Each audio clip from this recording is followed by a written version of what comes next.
Good afternoon, sir. Tell us who you are.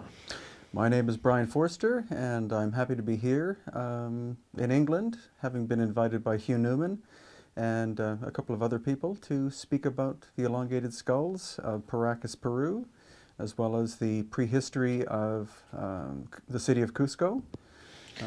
Well, let's begin where, of course, you and I spent some time together in Peru, where I've learned probably more in a couple of short weeks than I did an entire lifetime up to that point. So thank you so much for that.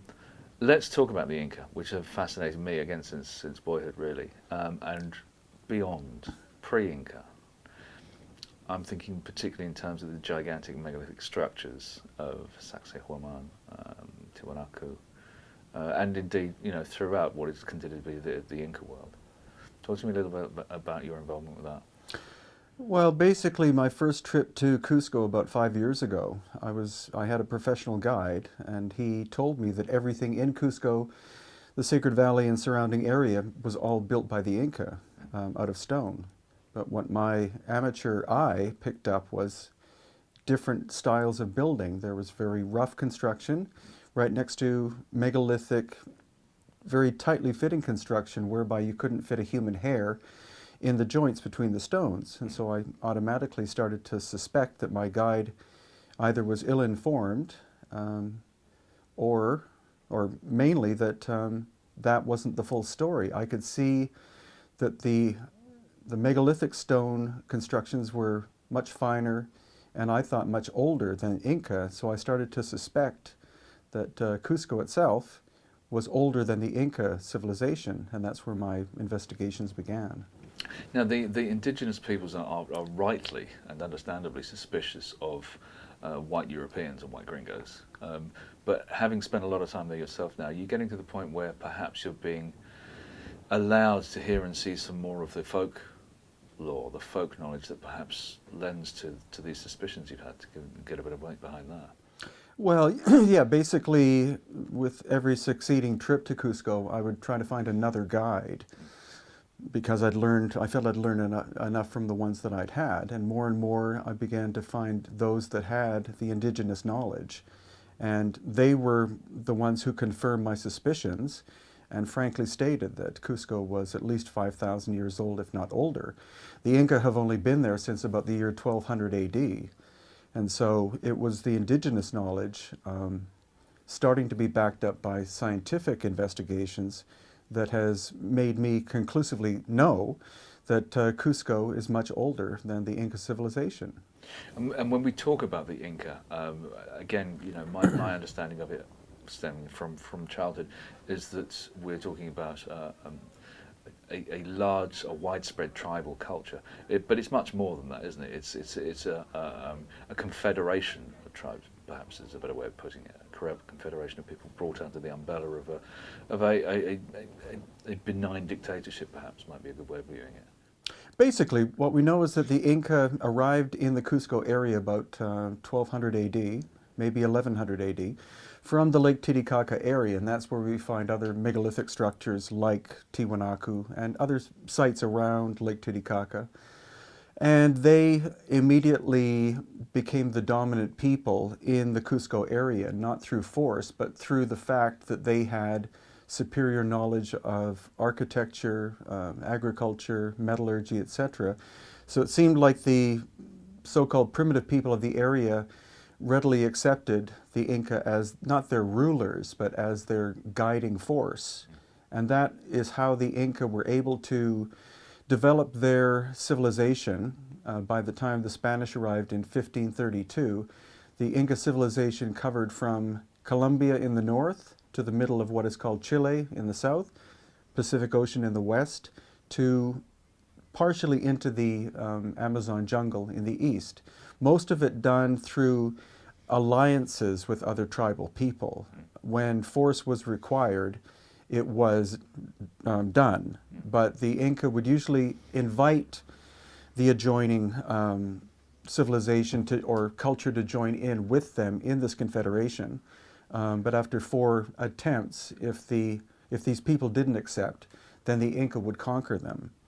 And as soon as at that point, opposing people dropped their weapons, the Inca would immediately stop any aggression, and then send in their equivalent of the U.S.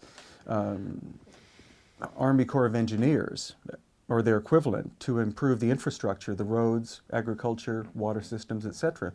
Because a happy people are productive. The Inca were very clever at taxation. So the more productive the people were, the more products that the Inca received.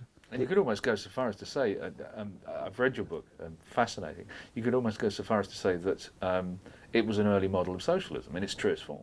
Oh yeah, exactly. It was a reciprocal arrangement. Everyone benefited. Yeah. And consequently, there was little, if any, rebellion. Very little. There was one instance, one major instance of one tribal people that rebelled. But in general, most people were happy, or much happier, to be part of the Inca civilization than independent at that point. So why do you believe that the Spanish managed, with so few men in such a short space of time, to wreak such damage to the Inca civilization? Well, the Spanish took advantage of the fact that a civil war had been raging prior to their arrival. That was instigated by smallpox arriving, traveling through the native population from Panama, which was the main Spanish base, down through the population. And so that caused probably about half of the population to have died by the time the Spanish showed up. And then the Spanish were able to take advantage of certain situations. The Civil War was between two Inca brothers, Atahualpa in the north and Huascar in the south. And Atahualpa wanted an alliance with the Spanish because they had horses and guns. So he thought by developing a relationship with the Spanish that he would be able to conquer the rest of the Inca civilization. Unfortunately, the Spanish had other ideas. They were solely there for gold. Well, that's certainly the official version, but there is also, I believe, the possibility that they were sent there very specifically to make sure any sacred nature knowledge never got any further. Well, that as well, but that's the nature of conquest. Indeed. By destroying a people's belief system, starting with destroying their most sacred structure, which was the Coricancha in Cusco, replacing it with a church, then automatically the people who would naturally go to their Holy of Holies would become easily indoctrinated because they, for hundreds of years, they'd be used to going to that one specific energy spot. And now it was a church. What they also did is that the Inca had a system called the quipu, which were knotted cords, and that's where everything was recorded. Things like agricultural production, etc., was documented through these knotted cords, but also language was encoded. So the Spanish would collect those as rapidly as possible and burn them, and by doing that, destroy any written form of knowledge. And those were the two principal ways that they were able to wipe out. And of course, persecution by introducing the concept of hell and eternal damnation if you didn't follow the rules of this new belief system called Christianity. I was very taken with your analysis of the way in which that the Inca essentially had three rules for conduct, which is be truthful, be honest, and be magnanimous. And the Spanish came along and turned that around. So do not tell lies. And they turned essentially a positive into a negative. Exactly. And that's kind of the overarching impression you get of I suppose, the Catholic Inquisition, which was to threaten punishment if you don't obey, rather than just saying, look, let's all get along. Be kind to each other, and everything's going to be fine. So.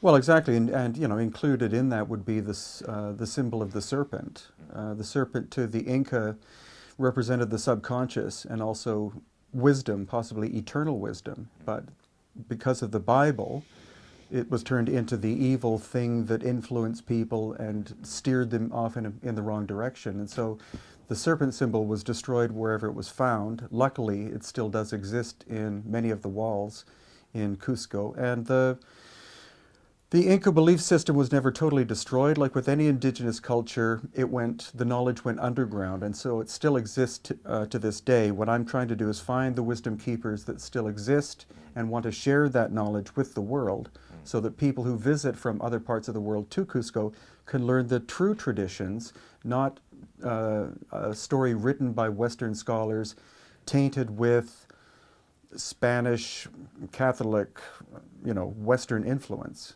A noble aim. I wish you every success with it. Have you discovered in your investigations any actual written records or hints that there may still be written records anywhere?